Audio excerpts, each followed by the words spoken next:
Fact और evidence, तथ्य और साक्ष्य।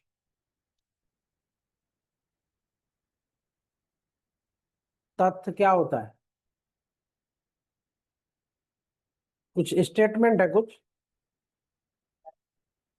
फैक्ट और एविडेंस। ये क्या मैंने बताया था आपको? This is a raw material.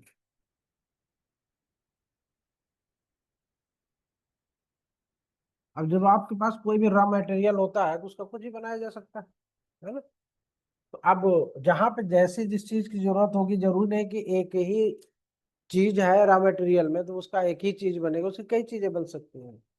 जैसे कोई हत्या होती है तो क्या हत्या सिर्फ दुश्मनी में ही होती है? नहीं, प्रेम प्रसंग में भी तो होती है। तो अब यहाँ पे जो रॉ मटेरियल उसको यानी तथ्य जो है उनको कई तरह से हम लोग पेश कर सकते हैं। वो एविडेंस कब बन जाता है? और एविडेंस होता क्या है पता है आप लोगों को? नहीं पता। एविडेंस होता क्या है, साक्ष्य होता क्या है? एक लाइन में अगर कोई पूछे या कभी भी इंटरव्यू में पूछे कि भाई व्हाट इज एविडेंस, साक्ष्य क्या है? तथ्य तो आपने बता दिया कि रॉ मटेरियल है सर, पूरा ब्रह्मांड तथ्यों से भरा हुआ है। लेकिन आपके साक्ष्य में क्या जरूरी है? तो क्या बोलोगे इसमें? किसका डिफिनेशन पढ़ा है इसकी? नहीं पढ़ा है, पढ़ा ही नहीं होगा। आवाज आ रही कि नहीं आ रही? क्लियर? कोई भी ऐसा तथ्य जिसमें प्रमाणकारी बल हो वही साक्ष्य कहलाता है। Any such fact which possess probative force is called evidence। इतनी सी बात है। तो इनको लिख लो, प्रोफेसर सॉमन का ये, प्रोफेसर सॉमन। हिंदी में लिखो, कोई भी ऐसा तथ्य जिसमें प्रमाणकारी बल हो साक्ष्य कहलाता है। Any such fact which possess probative force is called evidence। probative force, प्रमाणकारी बल। ठीक है। दूसरा स्टेटमेंट, कभी आपने सुना होगा कि अधिवक्ता को साक्ष्य विधि कंठस्थ कर लेना चाहिए जिससे उसे कभी हानि ना हो। किसी वकील को याद रहती है क्या? ना? तो अधिवक्ता को साक्ष्य विधि कंठस्थ होनी चाहिए, कर लेना चाहिए जिससे उसे कभी हानि ना हो। The practitioner should know the evidence act by heart so that he is never at lost। जानते किसका स्टेटमेंट था ये Cecil Walsh, justice Cecil Walsh का था। जस्टिस सेसिल वाल्स, अधिवक्ता को साक्ष्य विधि कंठस्थ कर लेना चाहिए जिससे उसे कभी हानि ना हो। The practitioner should know the evidence act by heart so that he is never at lost. Cecil Walsh, Cecil Waals.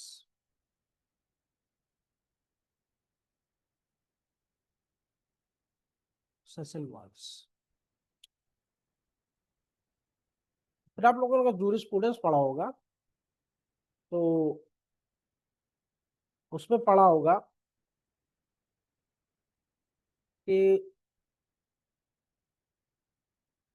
न्यायालय जो होते हैं, जैसे एक स्टेटमेंट होता है ना, पुलिस वाले जो होते हैं वो लत्ते को, लत्ता मतलब समझो ना, कपड़े को सांप बना देते हैं, है ना?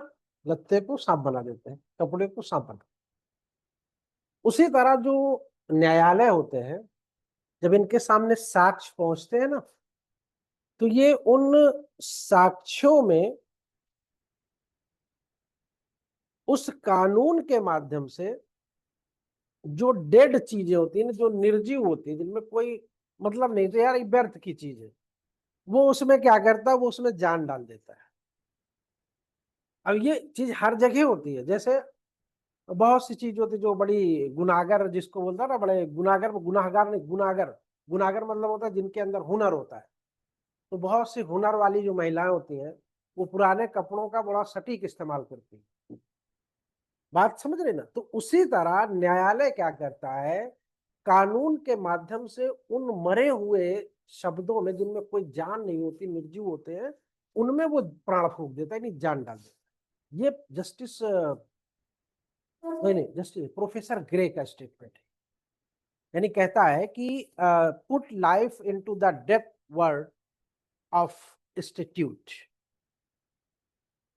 Put life into the dead words of institutes. न्यायालय कानून के निर्जीव शब्दों में जीवन डालते हैं। प्रोफेसर ग्रे अभी पिछले साल एक वो स्टेटमेंट है ना कि ये सारे स्टेटमेंट एक जगह कर लेना कि असत्य में से सत्य को,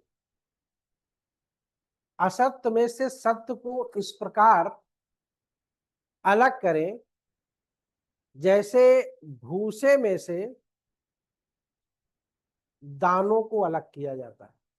ये किस केस में बोला गया था और किसने बोला था इसको? और यहीं पे कहा गया था फॉल्सस इन उनो फॉल्सस इन ओमनीबस।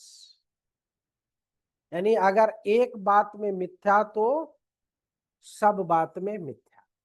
लेकिन ये भारत में लागू नहीं है। लेकिन ये जो भूसा, भूसा को स्ट्रा बोलते हैं, स्ट्रा भूसा, स्ट्रा से आप जो ग्रेन होता है, व्हीट होता है, गेहूं होता है, उसको अलग कर लेना, दाने को मतलब ग्रेन होगा।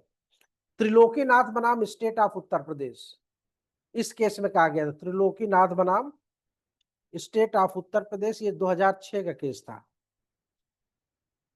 ये सुप्रीम कोर्ट ने कहा था त्रिलोकीनाथ बनाम स्टेट ऑफ उत्तर प्रदेश।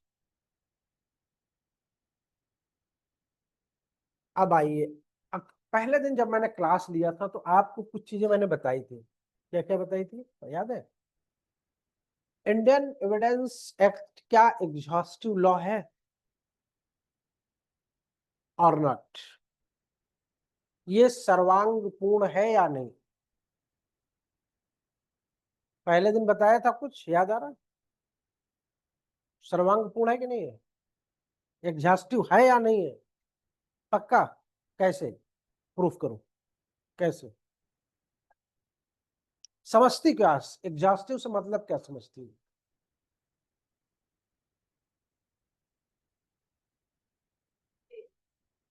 पक्का दे दी गई, कहीं जरूरत नहीं पड़ती?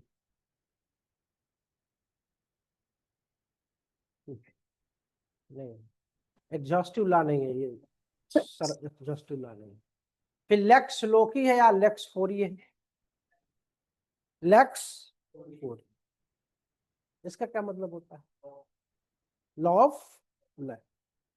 यानी कि इसका मीन्स मतलब ये है कि ये साक्ष्य की विधि वहीं पे लागू होगी या इसमें वहीं पे कार्रवाई की जा सकती है जहां पे वो लॉ लागू होगा।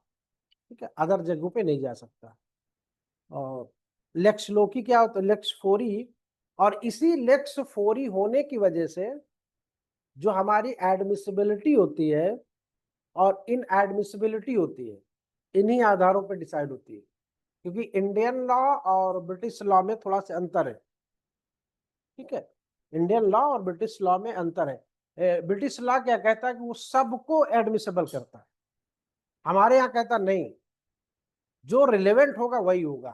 क्योंकि लास्ट में जो एक कीवर्ड यूज किया सेक्शन 3 में, याद है ना? क्या है? Not of. वहां भी मना कर देता हूँ, कहता ना। इंडियन लॉ में और ब्रिटिश लॉ में ये एक बेसिक अंतर है। वहां पे कहता सब लाइए, कोई दिक्कत नहीं।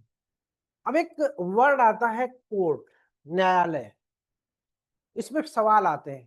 तो आज मैं यहाँ पे आपको एक चीज लिख रहा हूँ अभी फिलहाल। कोर्ट, कोर्ट से आप लोग मतलब क्या होता है? कोर्ट अगर पूछ ले निम्नलिखित में से कौन कोर्ट की श्रेणी में आता है या कोर्ट की श्रेणी में नहीं आता है, या निम्नलिखित में से कोर्ट किसको माना जाएगा। मैं अभी आपको 4 ऑप्शन देता हूं और बताइएगा आप लोग इसमें कौन कोर्ट होगा या कौन कोर्ट नहीं होगा। पहले हिंदी वाले को बता देते, फिर बाद में इंग्लिश वालों को। समझ में तो उतना आ ही जाएगा, नहीं आएगा। 4 ऑप्शन हम देते हैं। पहला लिख लो कि औद्योगिक अभिकरण।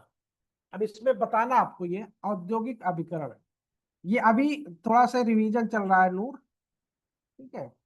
रिवीजन मतलब जो पुराना पढ़ा चुके होते हैं या कुछ जो नए फैक्ट होते हैं। औद्योगिक अभिकरण, अभिकरण। फिर दूसरा लिखो ये जो उसको क्या बोलते हैं, कमिश्नर, कमिश्नर, कमिश्नर।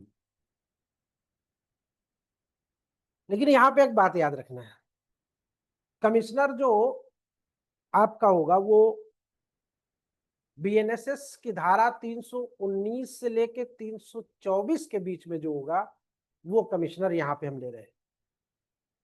319 से 324 बीएनएसएस के तहत जिस कमिश्नर को अपॉइंट किया जाता है, एक वो कमिश्नर होता है।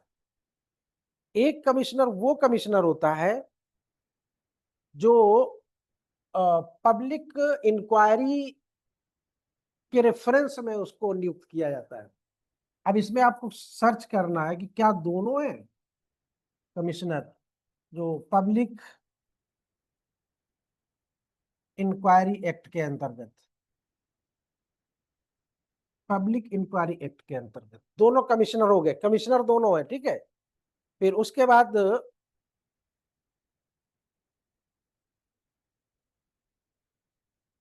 लोकायुक्त को क्या बोलते हैं, लोकायुक्त, लोकायुक्त को हिंदी में इंग्लिश में है। अन्ना हजारे ने किसका आंदोलन किया था, ओम्बुड्समैन, लोकायुक्त, ठीक है, लोकायुक्त। अब फिर नेक्स्ट एक और ले लो, पारिवारिक न्यायालय, फैमिली कोर्ट, पारिवारिक न्यायालय।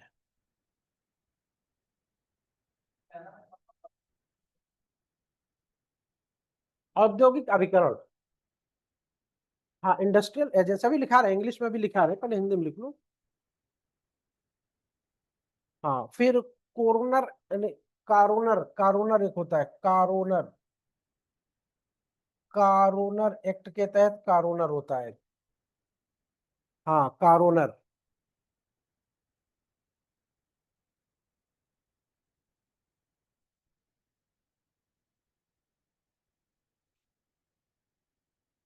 अब इसमें आपको ये सेलेक्ट करना है कि इसमें कौन न्यायालय है और कौन न्यायालय नहीं है।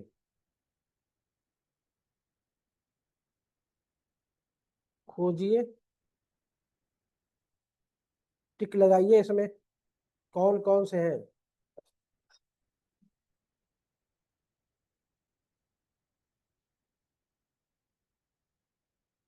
हम्म, हाँ उसका होगा इंडस्ट्रियल ट्रिब्यूनल, इंडस्ट्रियल ट्रिब्यूनल। और दूसरा कमिश्नर का तो कमिश्नर ही होगा, और इसका भी कमिश्नर होगा, और इसका ओम्बुड्समैन या लोकायुक्त को लोकायुक्त, ये भी कमिश्नर, ये पब्लिक इंक्वायरी एक्ट के तहत अपॉइंट होता है, ये बीएनएसएस के तहत अपॉइंट होता है। 2 कमिश्नर होते हैं। तो ये पारिवारिक न्यायालय होता है, फैमिली कोर्ट, ये कोरोनर होता है, कोरोनर इसको बोला जाता है। पहले होता था कोरोनर कोर्ट 1871 के अंतर्गत। अब इसमें हमको ये बताइए कि कौन सा कोर्ट नहीं है इसमें। ये ऑप्शन आपके पास मान लो आयोग ने दे दिया, ठीक है। अब इसमें कौन कोर्ट नहीं है ये हमको बताना आपको। हाँ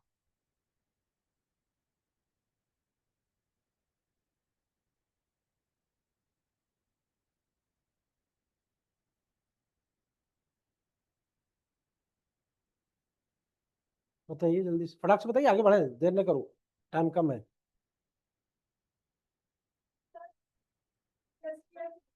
अगर मान लो ये सवाल आ जाता तो क्या करते? बैरक में न्यायालय पढ़ के निकल गए, कुछ मिला वहां पे? कुछ नहीं मिला। अब सवाल आ गया तो क्या करोगे? तो इसमें कौन कोर्ट होगा, कौन नहीं होगा, यानी कोर्ट के डिफिनेशन में कौन आएगा? तुम्हारे कहने से नहीं होगा।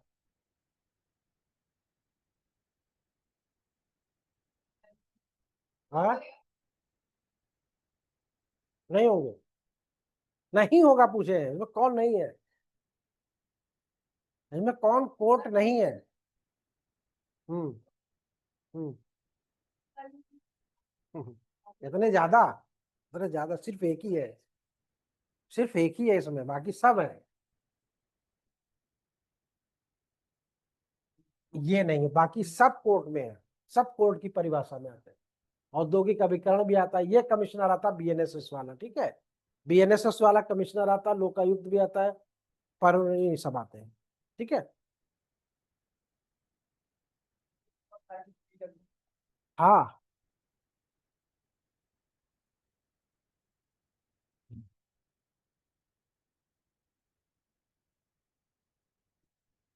अब देखिए, एक लेक्स फोरी हो गया, नॉट एग्जॉस्टिव हो गया, और न्यायालय हो गया। अब एक बात बताइए हमको, मेमोरी कार्ड आप सब लोग यूज करते हो कि नहीं करते? नहीं करते। मेमोरी कार्ड आप लोग अपना अपना टाइम सुधार लीजिए, ठीक है। टाइम ये सुधार लो कि अब समय कम है ना। अब अब इसीलिए आदमी को उसकी मौत का दिन नहीं पता चलता। अगर पता चल जाए तो क्या करे पता है? अपने काम बहुत तेजी के साथ करे, जल्दी हो जाए काम उसको। लेकिन अब आपको तो पता हो गया ना कि अब हमारा दिन करीब आने वाले हैं, है ना। मेमोरी कार्ड जो है, क्या वो मौखिक साक्ष्य है, दस्तावेजी साक्ष्य है, या वैज्ञानिक साक्ष्य? Memory card. हम्म। या है?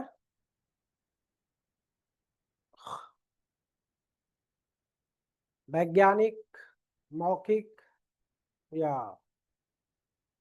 दस्तावेजी?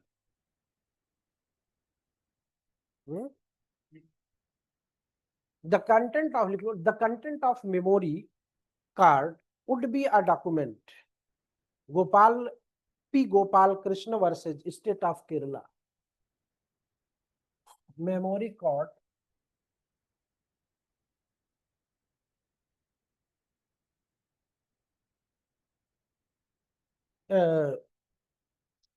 The content of, the content of,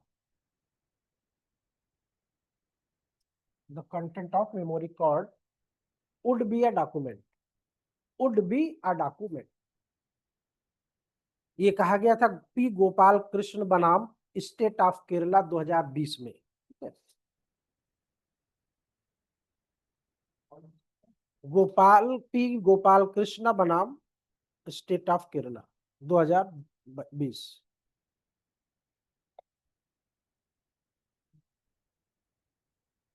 FIR क्या सब्सटेंटिव, हाँ, एविडेंस होता है? किस केस में कहा गया?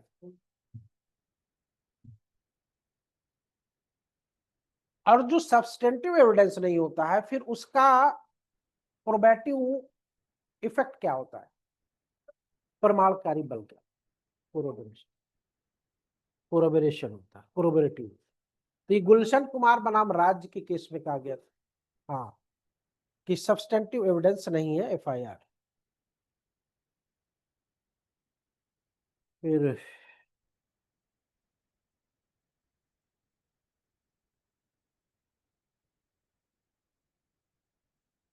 एक स्टेटमेंट आता है कि मनुष्य के मन की अवस्था, state of mind, state of a man's mind, उतना ही तथ्य है जितना कि उसके डाइजेशन की सिचुएशन होती है। ये स्टेटमेंट किसका है? यानी मनुष्य के मन की अवस्था उतना ही तथ्य है जितना उसके पाचन की अवस्था। ये एडिंगस्टन एडिंगटन वर्सेस फिट्जमॉरिस के केस में लॉर्ड जस्टिस बोवेन ने कहा था। एडिंगटन बनाम फिट्जमॉरिस बनाम लॉर्ड जस्टिस बोवेन ने कहा था। एडिंगटन बनाम फिट्जमॉरिस, लॉर्ड जस्टिस बोवेन।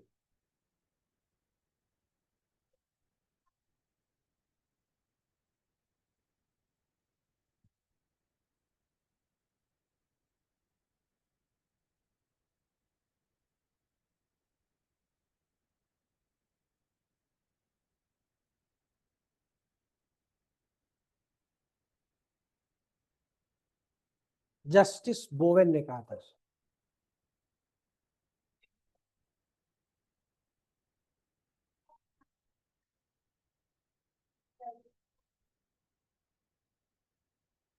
आवाज आ रही क्लियर कि नहीं? अभी एचएस का पेपर हुआ था ना, उसमें एक सवाल आया था। एमसी छागला का नाम सुना आप लोगों ने? Justice MC Chagla. सुना कि नहीं सुना? बोवेन था, सुना नहीं करती हूँ क्या एक बार में? Reality is the truth of man किसकी लिखी हुई है? Reality is the truth of man, यथार्थ ही मानव सत्य है। यथार्थ ही मानव सत्य है। और एविडेंस को सेक्शन 3 की जरूरत क्यों पड़ी है? कभी आप लोगों ने विचार किया?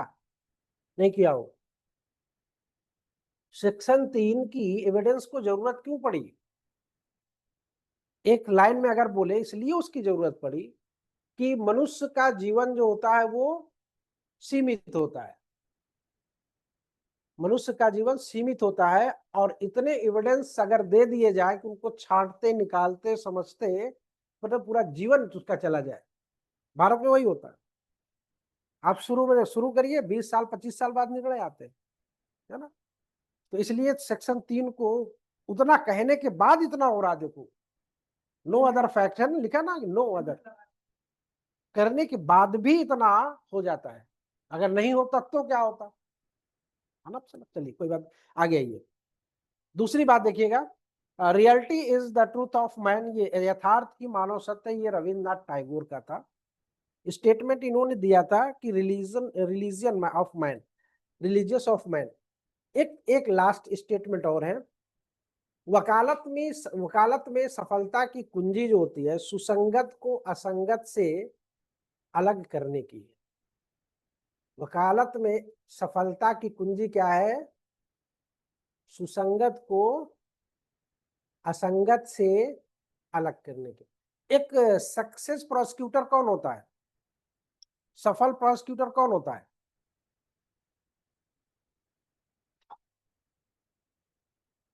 जो सजा दिलाने में कामयाब होता है, उसी को सक्सेस अभियोजक माना जाता है। और वकालत में भी यही होता है कि सुसंगत को जो सुसंगत को असंगत से अलग कर, ठीक है। ये इसी चीज को जस्टिस एमसी छागला ने अपनी पुस्तक में लिखा था, from the art of advocacy. पूछा था ये किसी, from the art of advocacy किसकी बुक है? From the art of advocacy, ये एमसी छागला की है, 1960 की। उसमें ये बात कही गई थी। ठीक, अब ये बताओ, साक्ष्य और तथ्य, इनमें डिफरेंस आप लोगों ने लिखा था कि नहीं लिखा था? एविडेंस और फैक्ट में अंतर हो गया था? हो गया था यार। हम लोगों अब कितना उसको बोले था लिख लेना, विवादक तथ्य और सुसंगत तथ्य, ये भी, इसका भी अंतर लिखा था।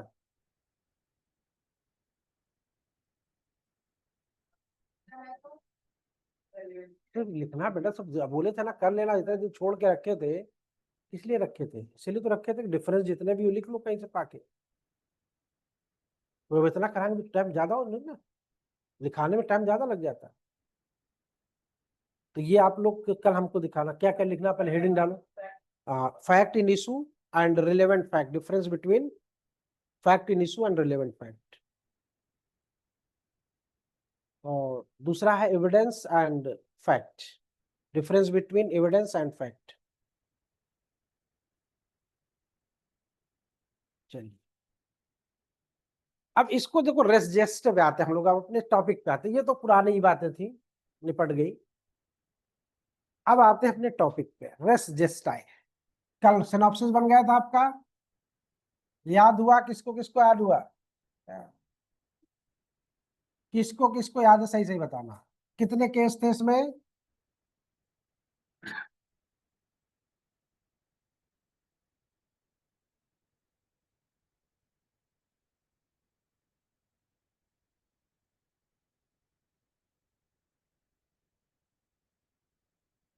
इसका इसका टर्म्स जो होता है रेस जेस्टे का, closely associate, closely associate.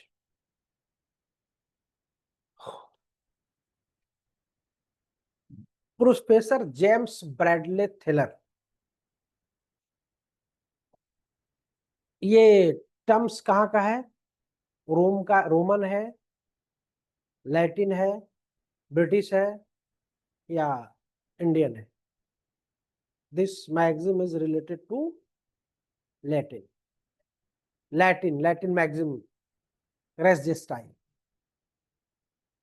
Latin क्या मीन्स होता है इसका? मतलब क्या होता है?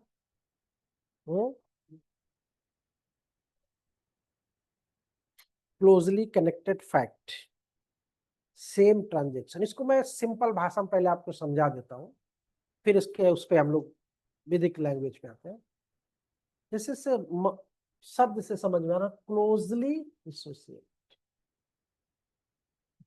और फिर मैंने बताया था कि एक सीरीज होती है। क्या होती है? एक सीरीज होती है, हिंदी में आवली बोलते हैं उसका। अब हमें दो बात बताइए आप, तो हो सकता है आपको समझ में आए। एक कोई वेल प्लान्ड जब कार्य होता है, और एक जब एक्सीडेंट होता है। वेल प्लान्ड और एक्सीडेंट,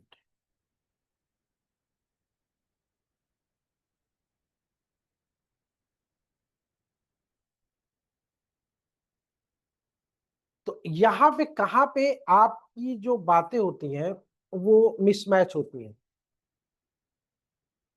वेल प्लान्ड में या एक्सीडेंट में? जैसे मान लो किसी व्यक्ति का एक्सीडेंट हुआ, तो क्या उसके दिमाग में ये रहे कि मुझे 112 नंबर पे कॉल करके पुलिस बुला लेना चाहिए? ध्यान रहेगा उसको? नहीं। लेकिन अगर कोई मार रहा है या मारने वाला है, तब क्या होगा? तब उसको ध्यान रहेगा। तो अब जब आपको ध्यान था, सब कुछ था, तो आपने कॉल क्यों नहीं किया? मरने के बाद, और वो भी थोड़ी देर के बाद कर रहे हो, तो सीरीज क्या होगी? सीरीज टूट जाएगी। रेजिस्टाई का सिद्धांत वहां पे लागू नहीं हो। एक ही समव्यवहार में क्लोजली क्या लिखा? एसोसिएट होना चाहिए। ये होता क्यों है? ऐसा क्यों किया जाता है? ऐसा इसलिए किया जाता है कि अगर मान लो इस तरह के साक्ष्य हम ग्रह करने लगे रेजिस्टाई के अंतर्गत, तो लोग बहुत सी कहानियां बना लेंगे।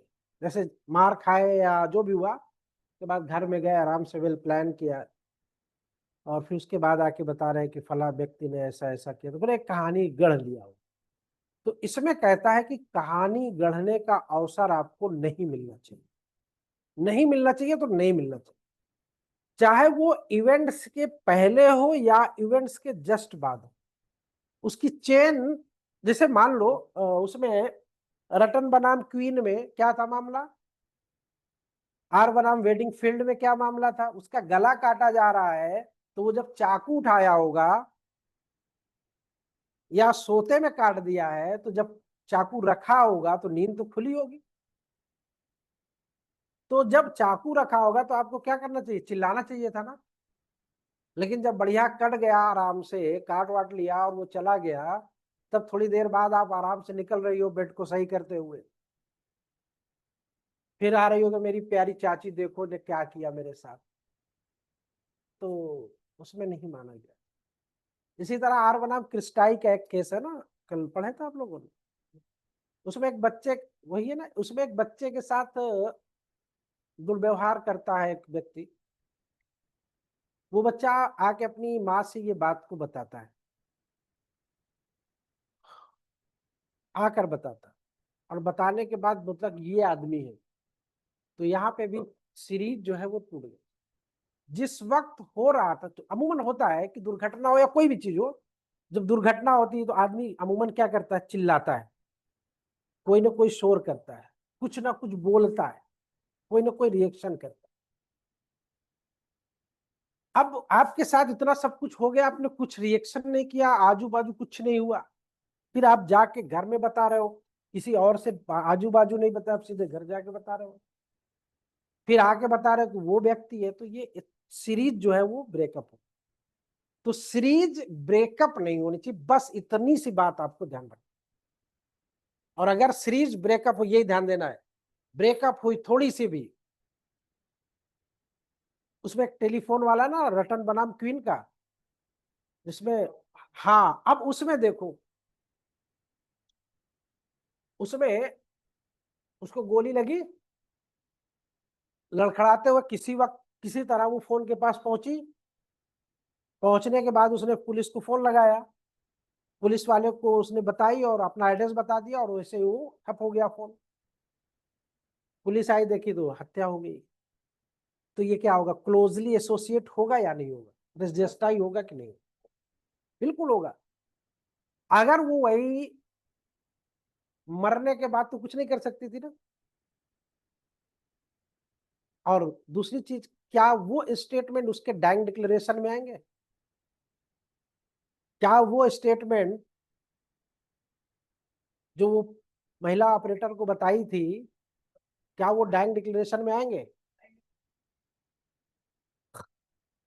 नहीं आएंगे। नहीं आएंगे, क्यों नहीं आएंगे पता है?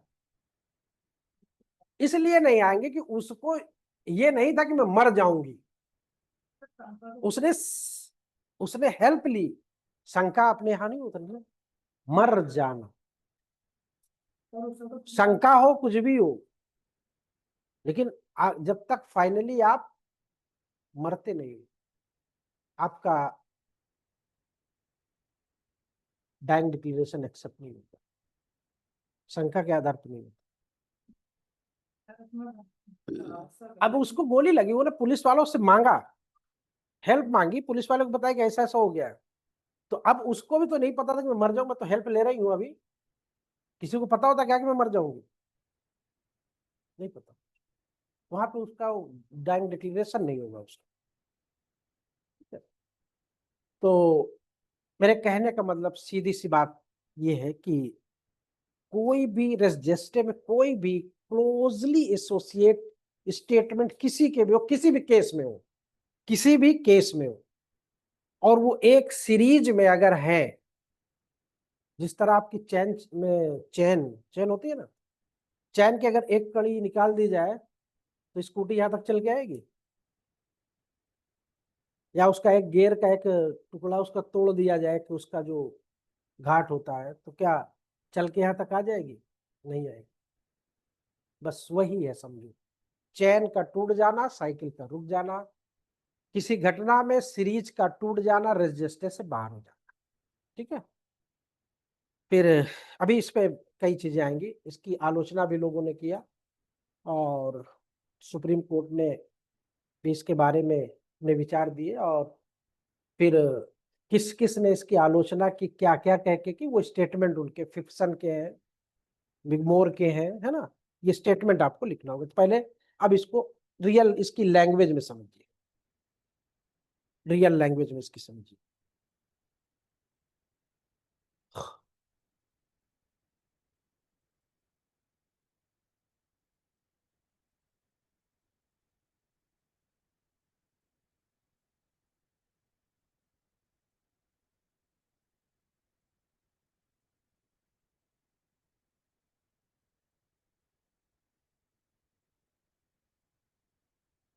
आप लोगों को कोई दिक्कत तो नहीं हो रही है ऑनलाइन वालों को?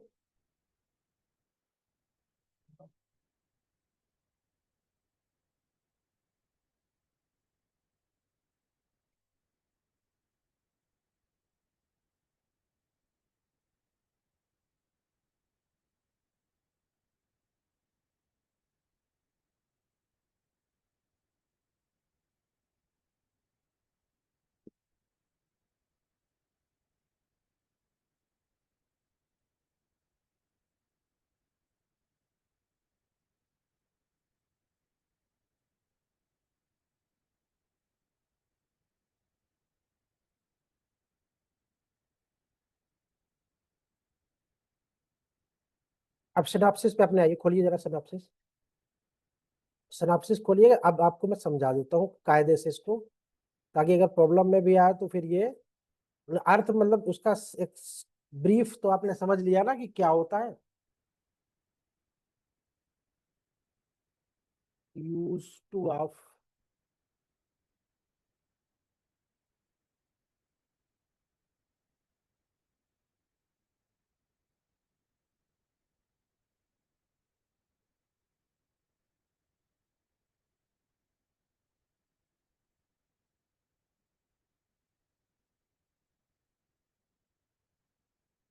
अब इसकी भाषा हम लोग कहते हैं याद नहीं। पहले सेक्शन 6 है क्या, हिंदी वाला कोई बोले, कोई इंग्लिश वाला बोले। एक आदमी हिंदी इंग्लिश में बोलो पहले आप। कल सुनाया था ना, क्या है? नहीं, जो एक्ट में है।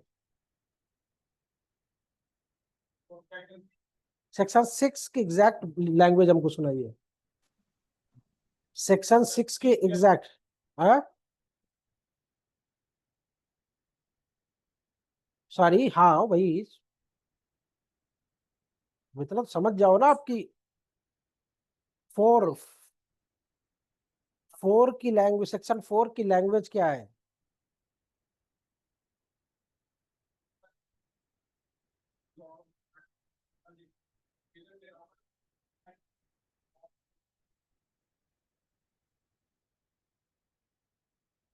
पूरी कहानी गढ़ दी है। मैं पूछ के आ रहा हूँ, यही प्रॉब्लम करते हो। Relevancy of fact forming,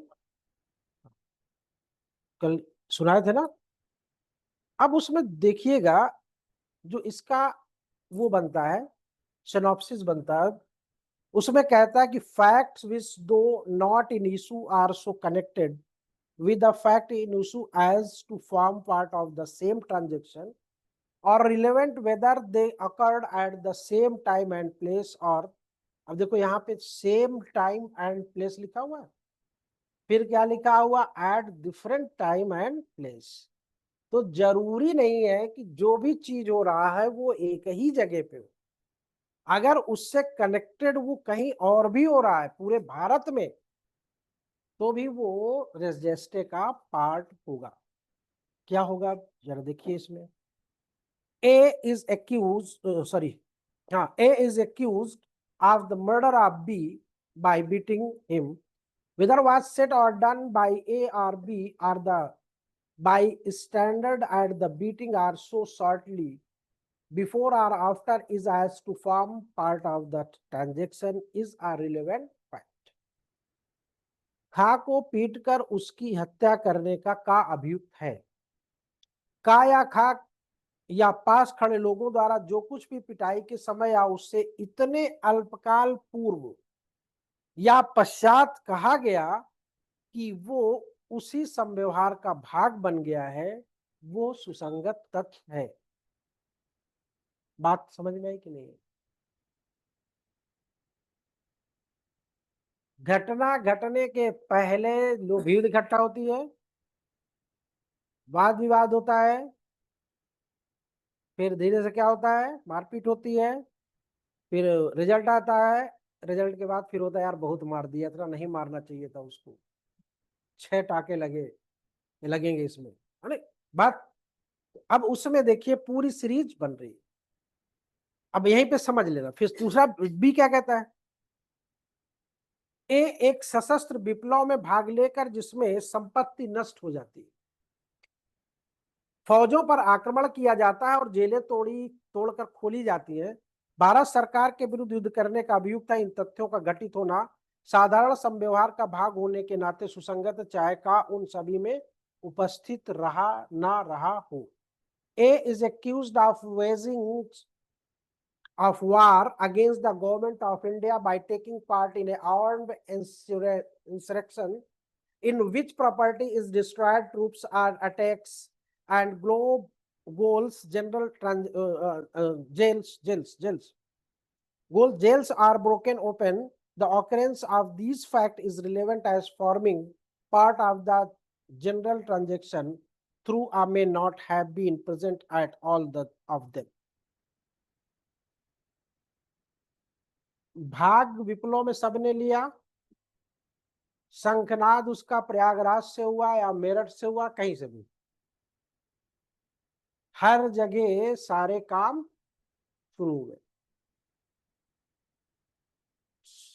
register होगा या नहीं होगा, उसका परिणाम जहां जहां निकलेगा वो रजिस्टर। जैसे राजनीतिक पार्टियां हर जिला मुख्यालयों पे धरना प्रदर्शन का क्या करती हैं, धरना प्रदर्शन का आह्वान करती है। अब अगर उसमें कोई घटना घट जाए तो वो आह्वान करने का ट्रांजैक्शन होगा कि नहीं होगा,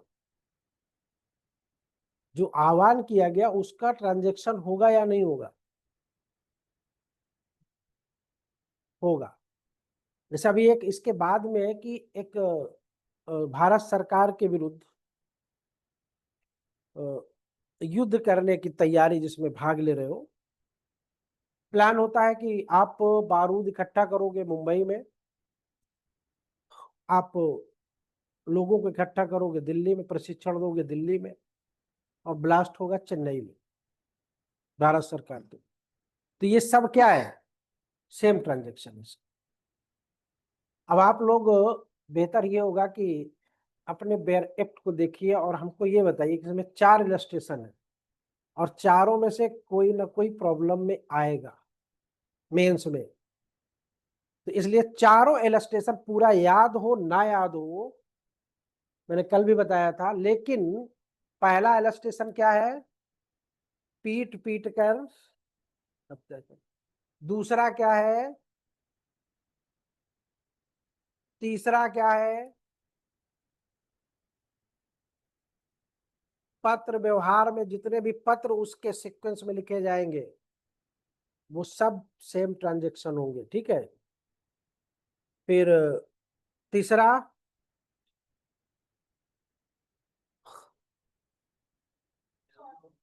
इसमें क्या होता है, गुड्स वाले में क्या होता है पता आप लोगों को। जैसे मान लो अभी एपीओ की वैकेंसी आ गई, हमको पता चला कि एक पब्लिकेशन जो है दिल्ली में बहुत अच्छा है, हमने उसकी किताबें देखी, हमने कहा यार ऐसा करो कुछ किताबें भेज दो, हमने उसको ऑर्डर कर दिया। उसने कहा साहब आपके यहाँ आने का कोई डायरेक्ट साधन नहीं है। तो बोला फिर, कहा साहब ये पहले लखनऊ जाएगा, लखनऊ से फिर ये कानपुर जाएगा और कानपुर से फिर इलाहाबाद आएगा। तो उन्होंने कहा ठीक है भेजिए आप, हमको तो चाहिए।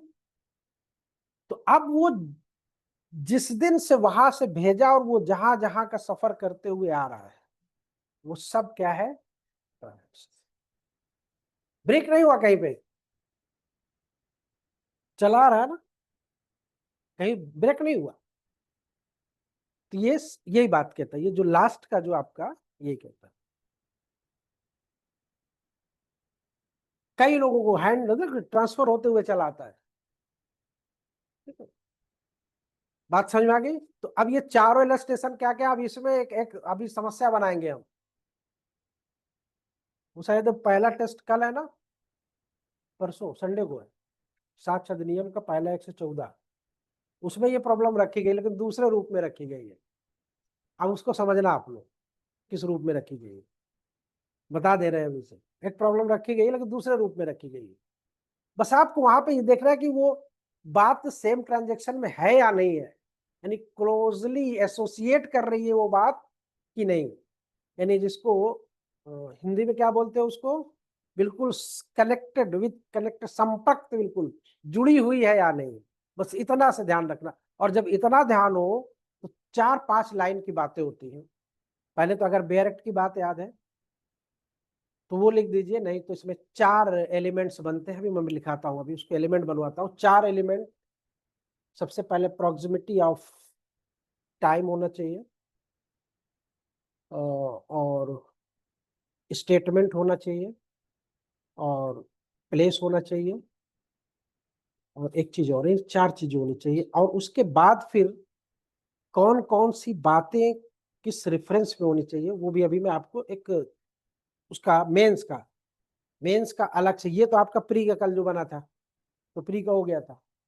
स्टेटमेंट में कौन सा केस लॉज है स्टेटमेंट में? हाँ हाँ, 4 केस है उसमें, है तो 8 केस उसमें, लेकिन क्या है सब एक ही में घुसे हुए हैं क्या? तब कितने? हाँ, स्टेटमेंट में 5 है, और बाकी कहाँ गए?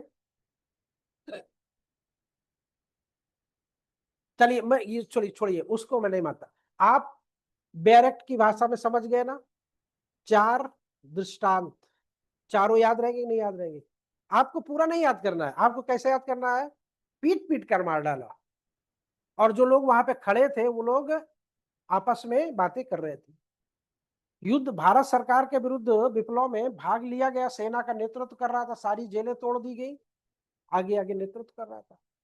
जहां जहां पे भी होगा पूरे इंडिया में, वो सब एक दूसरे के ट्रांजेक्शन का पार्ट होगा। दूसरा हो गया। तीसरा में क्या कहता है? लेटर लिख रहा है। अब लेटर जो लिख रहा है, उस लेटर के, हाँ लेटर में, हाँ अच्छा, इस पे एक बात और समझ लो। लेटर में, लेटर में 2-3 बातें होती है। अब तो जमाना खत्म हो गया, पहले लेटर में उसके भी नाम थे ना। लेटर में जो अपमान लेख होता है, किसी व्यक्ति ने किसी व्यक्ति की वाइफ के बारे में अपमानजनक बातें लिख दी, यानी उसका प्रीवियस कंडक्ट पूरा उसने लिख के पोस्ट कर दी। वो लेटर जो है उसकी वाइफ को ही मिलता है, और वो लेटर वाइफ ही खोलती है। तो क्या ये अपमान होगा? और अगर उसके हस्बैंड को मिल गया तो? हस्बैंड को अगर मिल गया तो अपमान लेख होगा?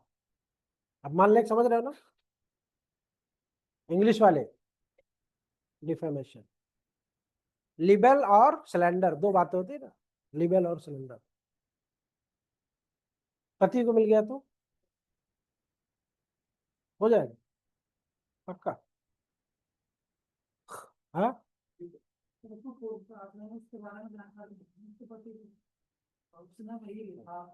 इसका सेंस क्या होता है? ये सब कहानी नहीं, सेंस क्या होता है? तीसरे व्यक्ति की जानकारी में आ भी गया अगर मान लो, और वो व्यक्ति उस बारे में जानता है, तो क्या अपमान लेख हो जाएगा? हम्म। तो ये कथन तो आपका गलत हो गया ना फिर। तो एक बात क्या होती है, एक बात हमको बताइए कि बात क्या होती है, किसी के नजर में भी आए। बस इसमें एक बात ये होती है कि इंसान की नजर से गिर जाओ। जैसे कल रिष्टी हम लोग पढ़ रहे थे ना, रिष्टी में क्या हो रहा था? वैल्यू घट जा रही थी, अनुपयोगी हो जा रही थी। तो अपमान लेख में भी यही होता है कि एक व्यक्ति की नजर में दूसरे व्यक्ति की वैल्यू गिर जा।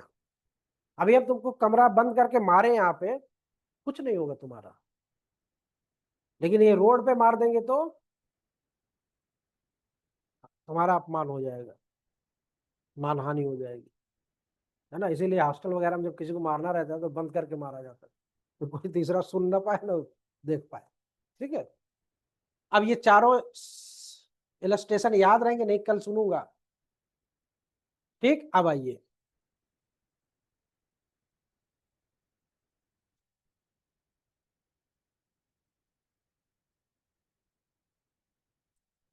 पहला हेडिंग क्या था? Doctrine of resistance. इसमें अब मेरे समझ से आप लोगों को बताने की जरूरत नहीं है, मैंने पहले ही बता दिया था। इसमें एक दो जगह पर है आपका,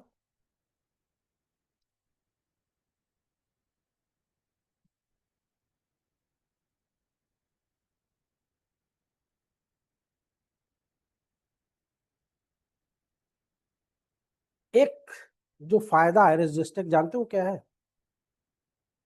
रेजिस्टेंस का जो एक फायदा है वो ये है कि यहाँ पे रेजिस्टेंस को लेने का लाभ ये होता है कि वहां पे कोर्ट जो होता है, न्यायालय को सभी ट्रांजैक्शन पर जितने भी आवश्यक अंग होते हैं उन पे सब पे ध्यान देने का उसको अवसर मिलता है। किसी को वो डिनाई नहीं करेगा जो उस ट्रांजैक्शन के बाद, ये नहीं कि आधे से जैसे होता ना कि स्टेटमेंट होता, आपने किसी केस में वो कहा गया था वही इसी में शायद है कि कोई व्यक्ति पूरा स्टेटमेंट देता है तो उसके स्टेटमेंट में से मात्र उतना स्टेटमेंट जो उसको फंसा रहा है उतना लेके बाकी सब छोड़ दे, नहीं, पूरे स्टेटमेंट पर हमको ध्यान देना है और देने के बाद उसमें हमें निर्णय वो निकालना है, रिजल्ट निकालना है। ठीक है, तो अब इसको मेरे समझ से यहीं पर रोक देते हैं, पढ़ लोगे आप लोग। कौन सी बुक पढ़ती हो आप? भटूकलाल पढ़ती हो? अवतार सिंह आप पढ़ रही हो? अवतार सिंह सब लोग किताब पढ़ रहे हो ना? पढ़ रहे हो तो कोई दिक्कत नहीं, फिर समझ में बात आ गई कि नहीं आ गई इतना बताओ पहले। रेजिस्टे होता क्या, कहानी समझ में आई कि नहीं आई? अब इसका सिनॉप्सिस में लिखा देता हूँ, आप लोग लिख लो उसको। अ,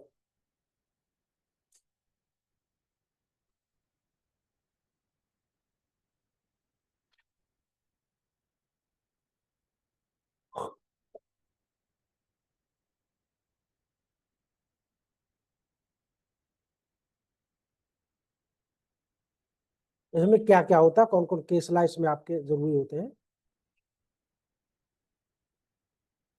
हाँ, नहीं नहीं, वो मेंस का, वो प्री का है। लिखिएगा, ये ट्रांजैक्शन क्या होता है, ये ट्रांजैक्शन के पहले लिखिएगा प्रॉक्सिमिटी ऑफ टाइम फर्स्ट।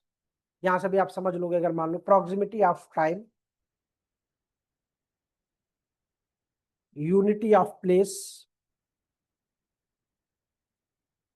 स्थान की एकता, समय का सामीप्य पहला, दूसरा स्थान की एकता,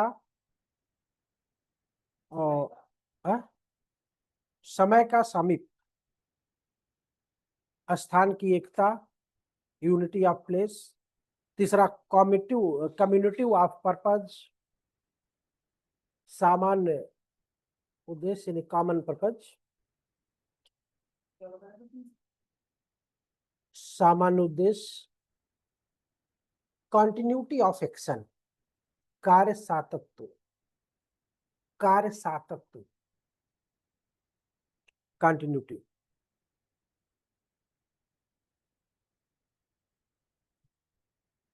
अगर मान लो आपसे सवाल प्री में पूछ लेता, क्या दो तथ्यों के यानी कि टू फैक्ट्स एक ही ट्रांजैक्शन के पार्ट हो सकते हैं?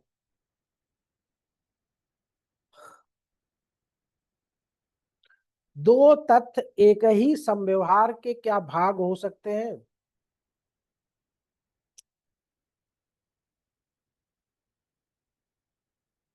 नहीं हो सकते। दो तथ्य हैं, तथ्य दो हैं, एक में हत्या हुई है उसकी किसी विवाद के कारण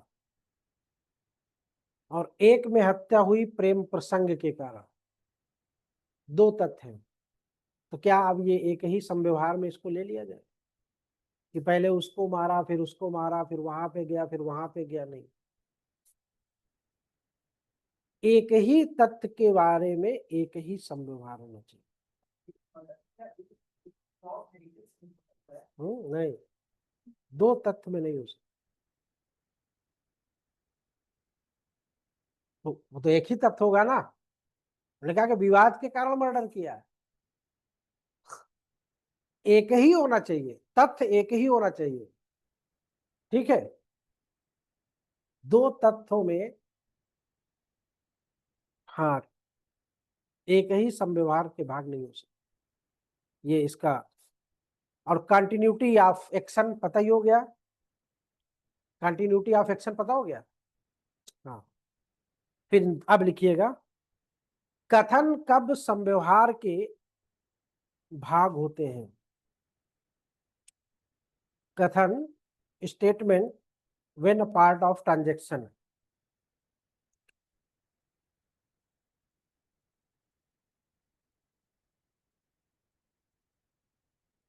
एक आपने पढ़ा होगा कि प्लीडिंग में, ड्राफ्टिंग में, या उसमें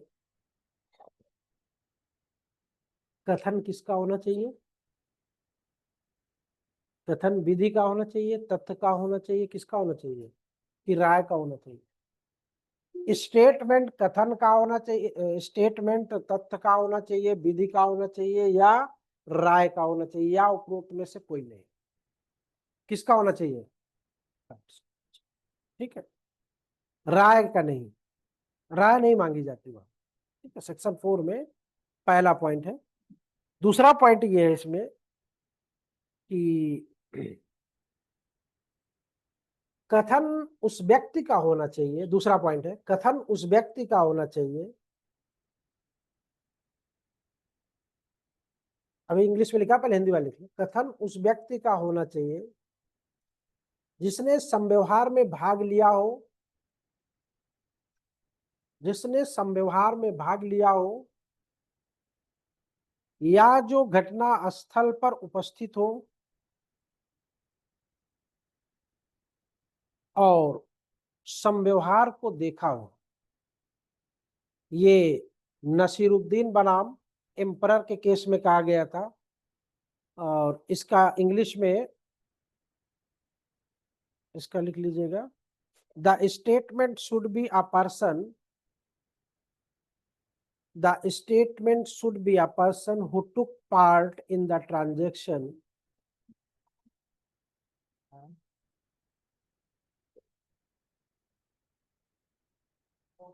पार्ट इन द ट्रांजेक्शन।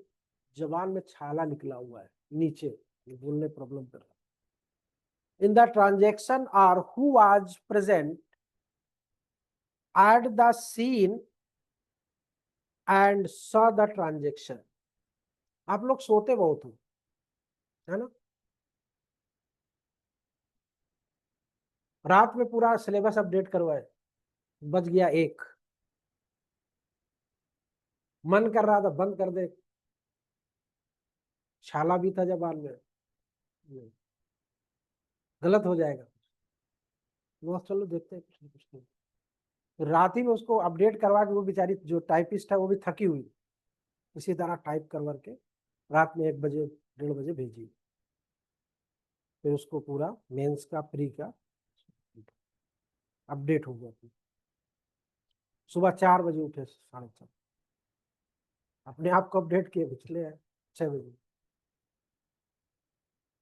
आप लोग आराम से सोते रहते हो, है ना? किसी को पता चला कब आया था सिलेबस? निशाचर हो गया अबे तुम लोग। And saw the transaction. हाँ, नासिरुद्दीन बनाम एम्परर हो गया। तीसरा पॉइंट लिखिएगा। तुम कहाँ अभी तो इतना सुस्त क्यों रहते हो? At the scene and saw the transaction 2 बार बोल चुके थे। नसीरुद्दीन वर्सेस एम्परर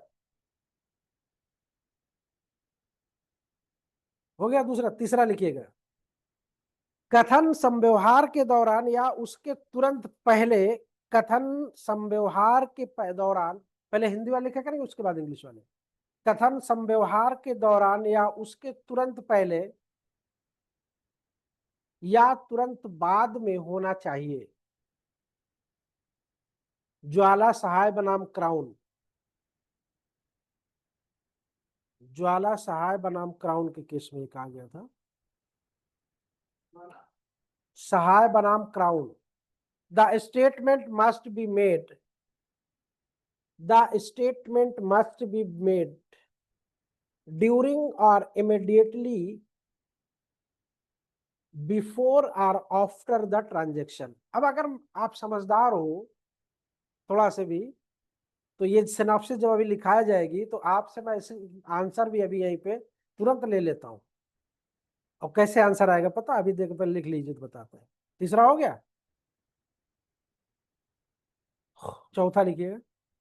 कथन घटना देखकर स्वतः होनी चाहिए। कथन घटना देखकर स्वतः होना चाहिए।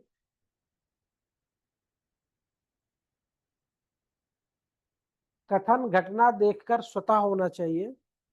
सोचने और जाल रचने का परिणाम नहीं होना चाहिए। और नेक्स्ट पॉइंट फिफ्थ लिख लो। फिफ्थ लिख लो, कथन का मुख्य घटना से संबंध होना चाहिए।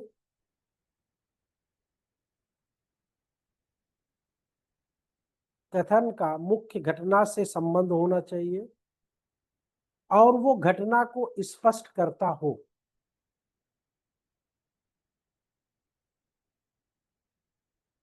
द स्टेट, चौथा पॉइंट है ना, the statement should be made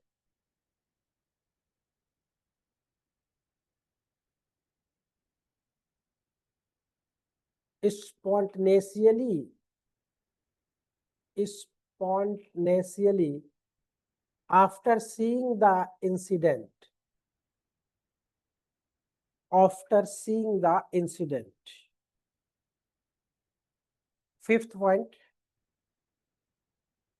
the statement must be related to the main event and must explain it. अब हमारा काम यहीं से समाप्त। अब आपको ये पांचों एलिमेंट पढ़िए और हमको ये समझाइए। कोई एक केस ले लीजिए, आप कोई एक केस ले लीजिए, चाहे आप रटन बनाम क्वीन ले लीजिए, आर बनाम वेडिंग फिल ले लीजिए, है ना, चाहे एक ट्रिलियन का केस भी था क्या इसमें, थॉमसन बनाम ट्रिलियन का, है ना, आर बनाम क्रिस्टाई, कोई भी एक केस लेके इस पे सेट करिए पांचों पांचों उसमें। जैसे हमने कल आर बनाम रिचर्डसन में सेट किया था ना, सेट करिए, आपको आंसर मेंस का मिल जाएगा, तुरंत मिल जाएगा और सटीक मिल जाएगा, कोई भी हो जाएगा। पहले तो समय की समीपता देखिएगा, पहले वो चारों बातें देखिए, कंटिन्यूटी में है कि नहीं है, फिर उसके बाद स्टेटमेंट पे ध्यान दीजिए कि क्या कथन पहले था बाद में था, पांचों चारों बातें देखिए, पांचों बातें तुरंत आंसर मिल जाएगा, आपको भटकने की जरूरत नहीं है। हाँ, किसी का और बनाम फोस्टर का ले लो। अच्छा हाँ, एक बात और करना है, एक सवाल का नेचर और समझ लेना आप। जितने भी केस मैंने लिखा है इनका ऑर्डर क्रम सेट कर लेना, जो भी नेट फिट देता हो वो भी अपना सही कर लेगा। ऑर्डर क्रम नेट में तो खैर है नहीं ये, ऑर्डर, ऑर्डर क्रम समझ रहे हो ना। हाँ, कौन सा पहले फिर बाद में, कौन बाद में, तो ये आप डेट देख के, ये आपकी जिम्मेदारी है, ठीक है। हाँ, कि रटन बनाम क्वीन का पहले है कि आर बनाम वेडिंग फील्ड का है, पूछ सकता है, बदमाशी कर सकता है। और ऐसे नहीं पूछेगा कि पूरा पूरा लंबा चौड़ा, छोटा सवाल बना सकता है। लिखेगा निम्नलिखित केसों में से कौन सा केस इस केस का पूर्ववर्ती केस है। अब पूर्ववर्ती मतलब समझ रहे हो, पहले का, या पश्चातवर्ती पे सब्सिक्वेंट आ रहा है, ये नेचर बना सकता है। तो नेचर आपको ध्यान रखना है, ठीक है। हाँ हाँ, ऐसे ही आता है उसमें मतलब। तो जो नेट में आता है वही एग्जाम, क्या बोलते हैं उसको हिंदी में, एग्जामिनरवा, है ना जो परीक्षक होता है वो वही तो बनाता है। उधर आगे मूड को घूम गया उसका, चल बना दो अच्छा पेपर। ठीक, मिल जाएंगे, नहीं मिलेगा ना, मिले तो आप बता देते। अब आइए, अब आज नहीं आना, कल हम लोग आएंगे। कल 3 बातें आपको याद रखनी है। कल हम लोग टेप रिकॉर्ड, डॉग कुत्ता, खोजी कुत्ता, और इलेक्ट्रॉनिक एविडेंस, सच। ठीक, इन तीनों पे चर्चा करेंगे और तीनों से संबंधित जो फैक्ट होंगे एक जगह कलेक्ट करेंगे। ठीक है, क्योंकि इसमें तीनों में से एक सवाल आपका निश्चित रहता है। खोजी कुत्ते का साक्ष्य कोरेबोरेटिव होगा? खोजी कुत्ते का डॉग कोरोबोरेटिव होगा, तो ये बताओ कोरोबोरेट कुत्ता करने आएगा क्या? किससे होगा कोरोबोरेट?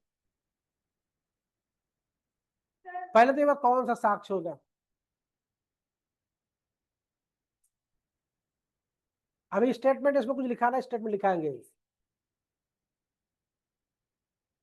कौन सा? कैसे हेयर से कैसे होगा?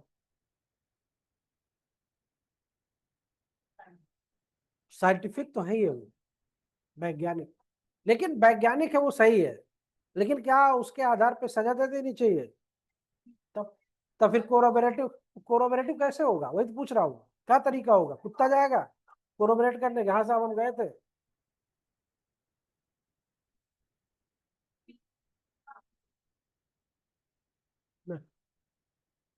जो हैंडलर होता है, हैंडलर समझ रहे हो ना, जो कुत्ते को लेके जाता है, उससे कोरोबरेट करवाया। ठीक है, हैंडलर से। ठीक,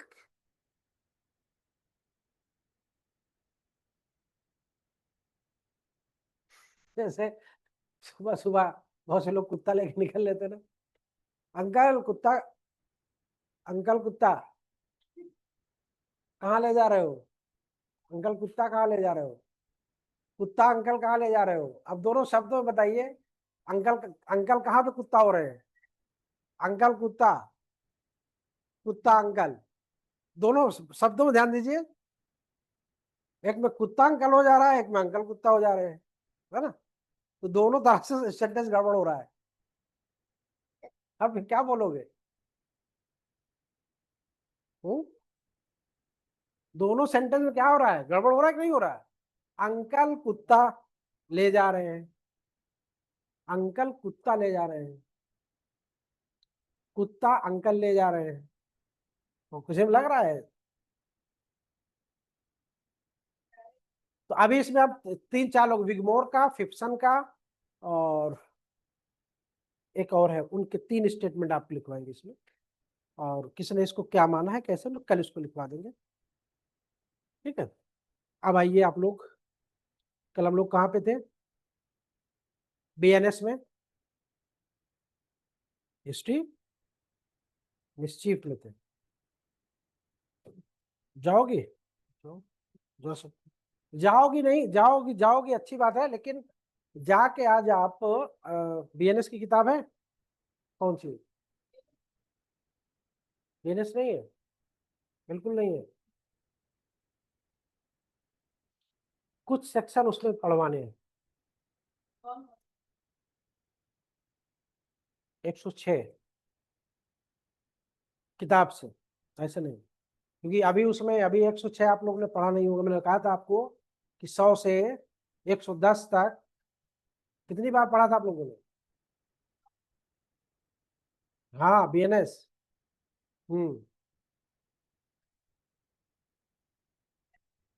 पढ़े नहीं ना ध्यान, इसीलिए तो सब सेपरेट करवा रहे हैं।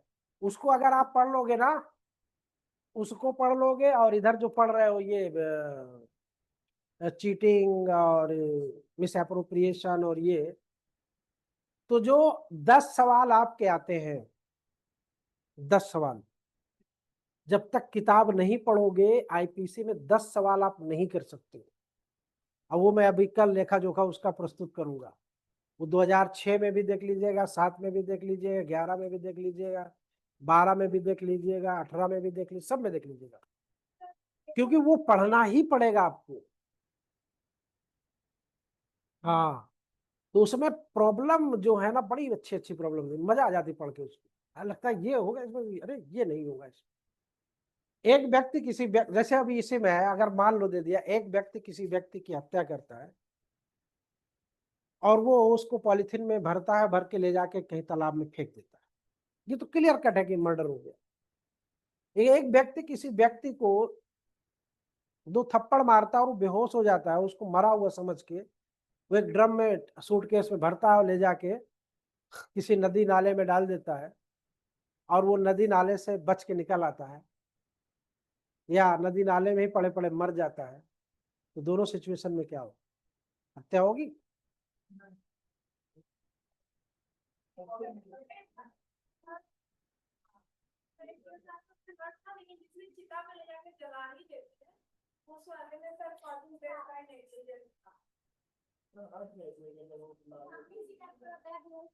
नहीं बेटा, आईपीसी में यही होता है।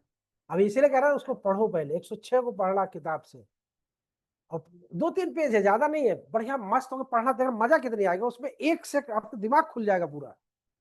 कुछ कुछ सेक्शन बताया था ना, वो सेक्शन आप पढ़ लो, दिमाग आपका खुल जाएगा, फिर प्रॉब्लम कभी भी गलत नहीं होगी, कैसे भी आएगी।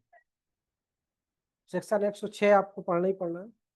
और व्यापारण किसने 137, ठीक है, उसको पढ़ना।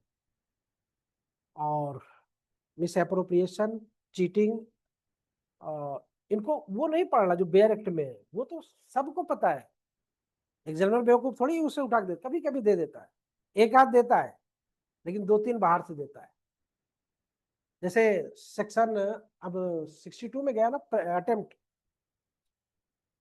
अब उसमें क्या है कि 2 ट्रेल स्टेशन कुल दिया हुआ है, और उससे कभी नहीं पूछता, कभी कभी मन हुआ तो पूछ दिया, नहीं तो कभी नहीं पूछता, फिर पूछता कहाँ से,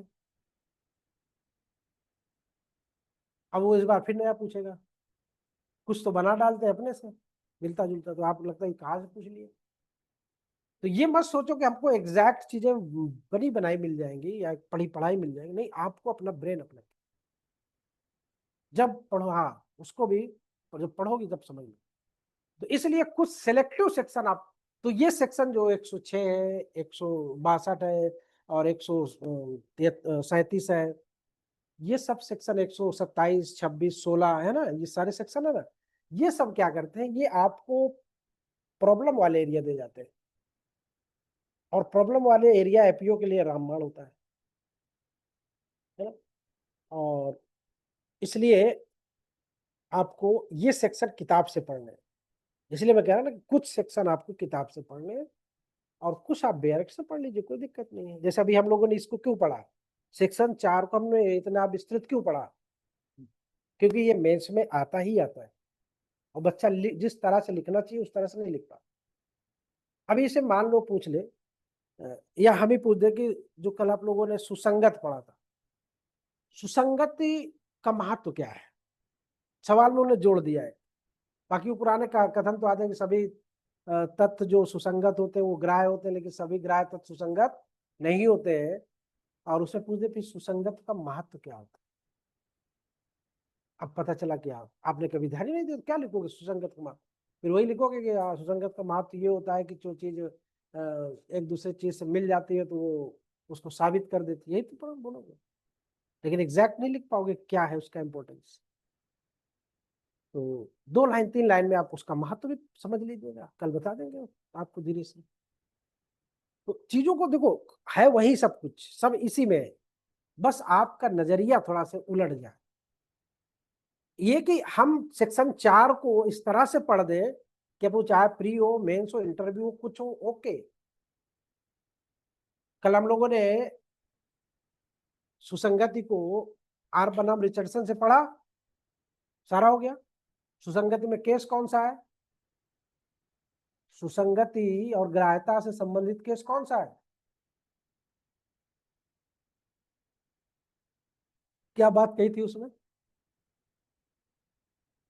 और क्या कही थी,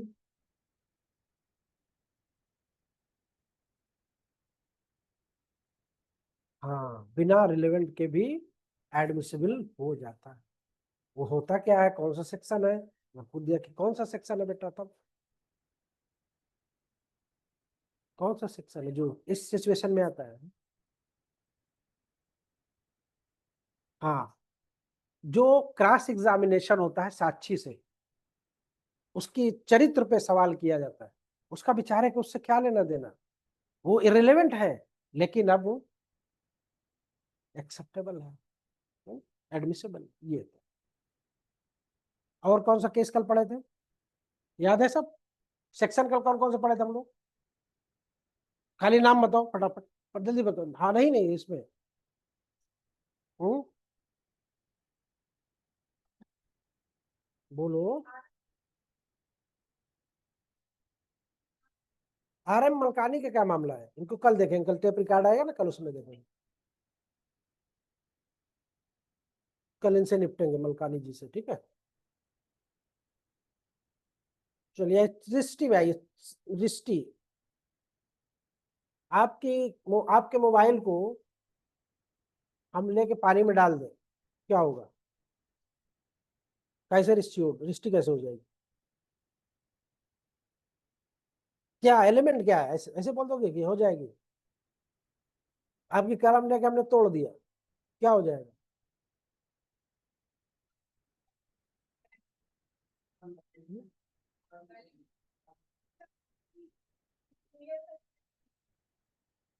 क्या क्या उसमें एलिमेंट्स क्या क्या है, क्या क्या एलिमेंट्स है? हाँ, हाँ, और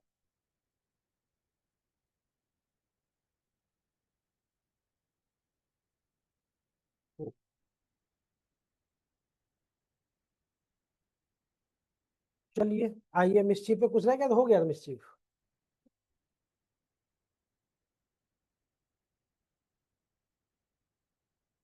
किस सेक्शन में था? 324।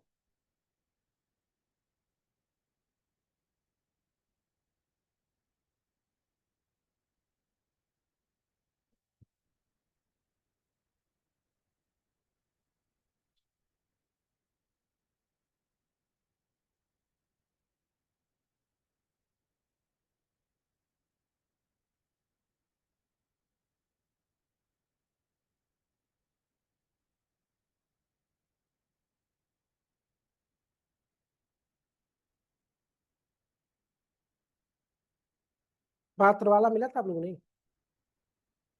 पात्र वाला, गुल्लक वाला लिख लिया था, चारों सेक्शन लिख लिए थे। 325 क्या है? 212 क्या है? 325, 212 क्या है?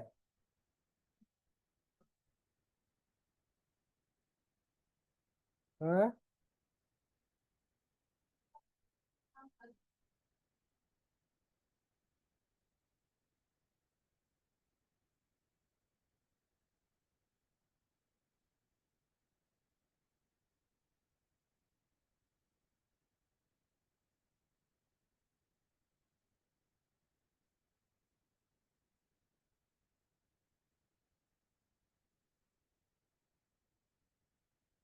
हम्म,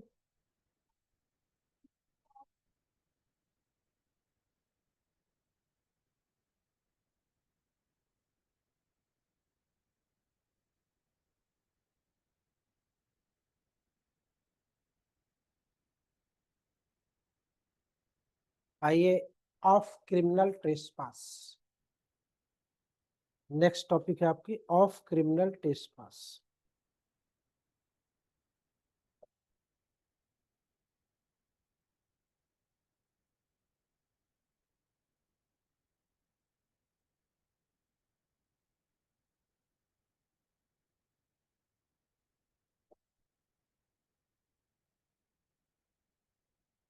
समझ में आ रहा है सब लोगों को, नहीं आ रहा है? हम्म,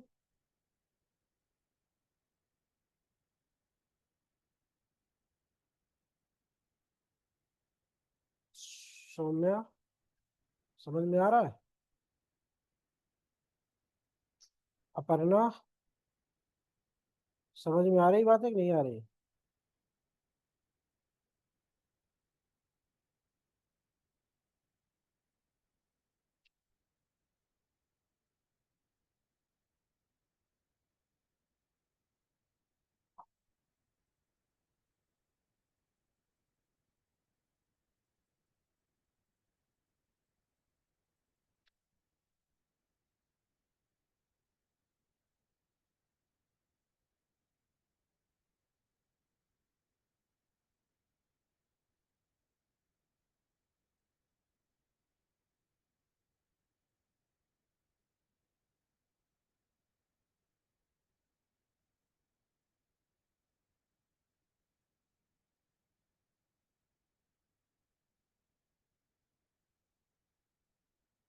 सचिन, याद हुआ? कल कुछ दिया गया था। हम्म। देखो, याद करते हुए चलो, यानी याद ऐसे करना है, अक्षर सा भले ना कर पाओ, लेकिन बेसिकली उसका जो कॉन्सेप्ट होता है ना वो याद रखो। उसके लिए याद रहे कि ये किस सेक्शन से, क्योंकि सबसे बड़ी प्राथमिकता जो होती है वो पहचानने की होती है कि ये इलस्ट्रेशन किस सेक्शन का है। अगर ये मिस हो गया तो फिर दिक्कत हो जाएगी। Of criminal trespass.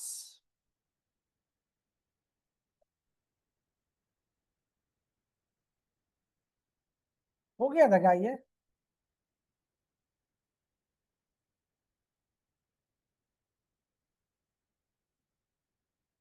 Of criminal trespass.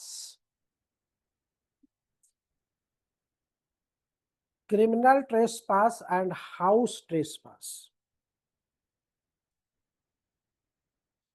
जो कोई, आप बेरक नहीं लियोगे अभी? मिस्टर क्या नाम इनका? बेरक अभी नहीं खरीदा आपने? कहाँ है? लेके आया तो ठीक है, मोबाइल से नहीं पढ़ना था। Whoever entered into or upon property in the possession of another with intent to commit an offense or to intimidate, insult or annoy any person in possession of such property, or having lawfully entered into or upon such property, unlawfully remain there with intent thereby to intimidate, insult or annoy any such person, or with intent to commit an offense is said to commit criminal trespass. जो कोई ऐसी संपत्ति में या ऐसी संपत्ति पर, में और पर, इन और एट, क्या इसमें लगेगा? इनटू आर अपान,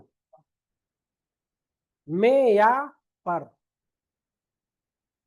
दो शब्द है ना, में या पर।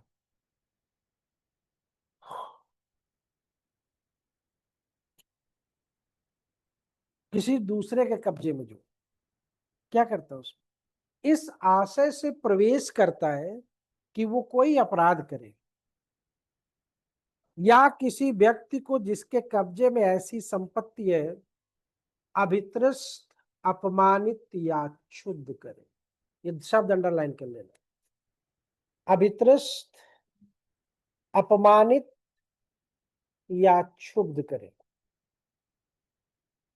ऐसी संपत्ति में या ऐसी संपत्ति पर विधि पूर्वक प्रवेश करके वह विधि विरुद्ध रूप में इस आशय से बना रहता है कि उसके द्वारा वो किसी ऐसे व्यक्ति को अभित्रस्त, अपमानित या क्षुब्ध करे, या इस आशय से बना रहता है कि वो कोई अपराध करे, वो आपराधिक अत्याचार करता है, ये कहा जाता है।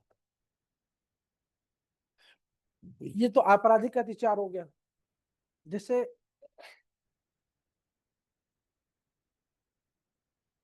किसी मित्र से कभी कभी जब थोड़ा से टेंशन हो जाती है और वो आपके घर में आ जाता है बिना आपको बताए।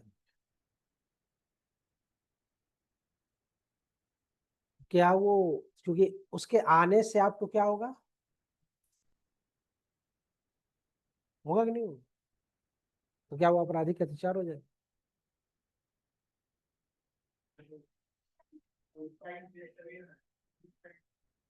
वो नहीं। फिर दूसरी बात, परमिशन से आ रहा है, घर में कोई है तभी तो आके बैठा हुआ है, ताला तोड़ के तो नहीं बैठा हुआ है। लेकिन अगर ताला तोड़ के बैठ रहा है तो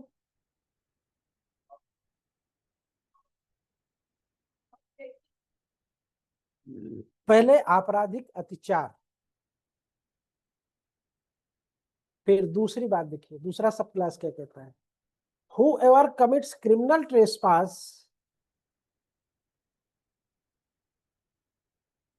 by entering into or remaining in any building, tent or vessels used as a human dwelling, or any building used as a place for worship or as a place for the custody of property, it's said to commit house trespass। जो कोई किसी निर्माण तंबू या जलयान में जो मानव आवास के रूप में उपयोग में आता है, या किसी निर्माण में जो उपासना स्थल के रूप में या किसी व्यक्ति की अभिरक्षा के स्थान के रूप में उपयोग में आता है, प्रवेश करके या उसमें बना रहकर आपराधिक अत्याचार करता है, वो गृह अत्याचार होता है। ठीक है, जिसमें दोनों में सजा क्या होगी?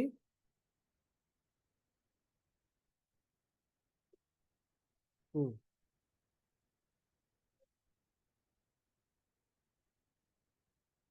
अब इलस्ट्रेशन पढ़ोगे आप लोग? एक एक लोग पढ़ते चलो, आप लोग ऑनलाइन वाले देखते चलो, क्योंकि अब कोई है ही नहीं। आधार तो है सेक्शन 330 में, कुछ है 30, गृह अतिचार और गृह भेदन, 330 में। इसमें 500 की जगह 5,000 रुपया कर दिया गया, और 1,000 की जगह 5,000 कर दिया गया। 329 सब क्लास 3 में और 329 सब क्लास 4 में। ठीक है, ये पुराना 441 से लेके 448 तक था। आईपीसी में 441 से 448 था। अब कहाँ गया? 329 से सब क्लास 1 2 3 4, है ना? फिर 330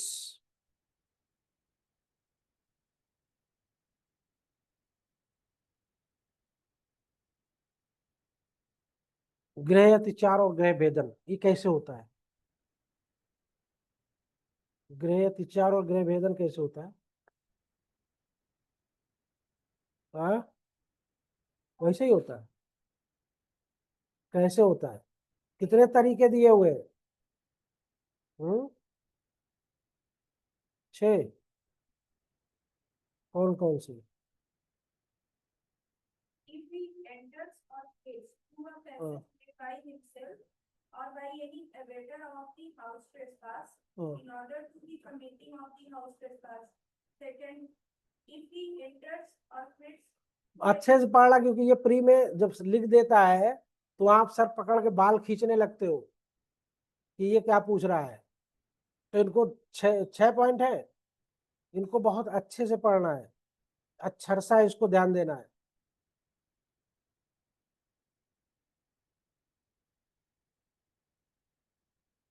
पढ़ो जरा, हिंदी इंग्लिश वाले अपने अपने पढ़ो, फिर अभी सुनता हूँ मैं।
330A। अच्छा टाइम हो गया क्या उसका, पुलिस एक्ट का? हो गया, 6 हो गया, लेकिन पढ़ो जल्दी से, तो ऐसा तुम लोग पढ़ोगे नहीं।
ठीक, पढ़ ली होगे, समझ में, कल समझा देंगे इसको सीधी भाषा में।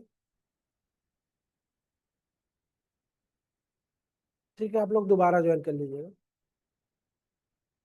ज्योत्सना बेटा, तो बोले बात करने के लिए तो।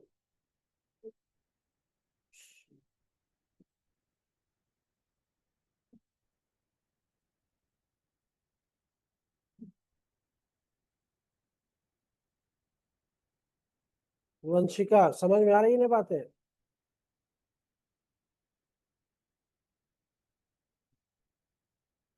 जी सर।